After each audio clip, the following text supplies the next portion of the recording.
एक बार जगन्नाथपुरी के पुजारी जयपुर आए और वहाँ राजा के दरबार में कुछ दिन रुके। जगन्नाथ जी से बहुत सारा महाप्रसाद वो लेके आके वितरित किए। वहाँ की राजा की पुत्री राजकुमारी वो जगन्नाथ भगवान से बड़ा प्रेम करती थी।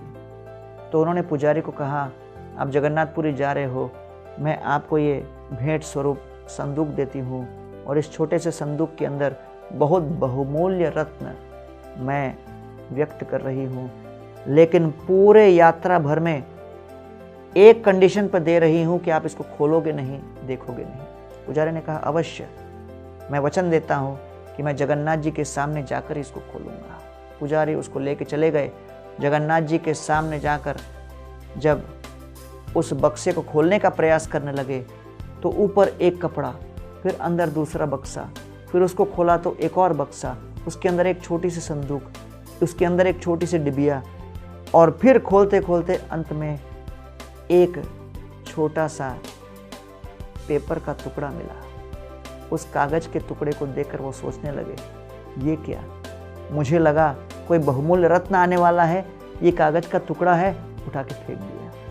भगवान जगन्नाथ उनके स्वप्न में आए, कहने लगे, जो सबसे बहुमूल्य अनमोल रत्न है उसको उठाकर तुमने फेंक दिया। आप जानते नहीं उस राजकुमारी ने उसमें क्या लिखा था?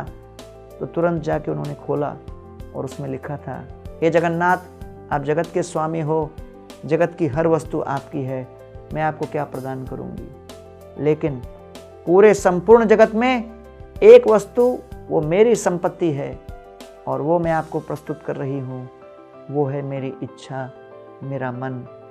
और इसलिए मैं अपनी इच्छाओं को आपके चरणों में समर्पित करना चाहती हूँ। कृपा करके आप मेरे इस मन के भेंट को स्वीकार कीजिए।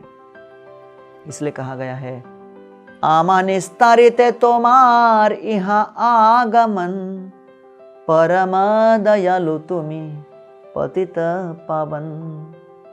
कहा गया है कि संत पुरुष भ्रमण करते हैं इस दृष्टिकोण से कि वो आकर हमारे मन के भेंट को, हमारी इच्छाओं के भेंट को स्वीकार कर सके। इसलिए परम दयालु तुमी पतित पावन, भगवान जगन्नाथ को पतित पावन कहा गया है। क्यों? क्योंकि हमारे मन में विविध प्रकार की इच्छाएं हैं और उन इच्छाओं को किस प्रकार उनकी सेवा में लगाना है इसका ज्ञान नहीं। सत्संग में आकर हम लोग समझ पाते हैं कि कैसे हम उनकी सेवा कर सकते हैं, सकारात्मक रूप से, सुचारू रूप से किस तरह उन इच्छाओं को हम लोग केंद्रित कर सकते हैं। ये मानव जीवन का परम लक्ष्य है।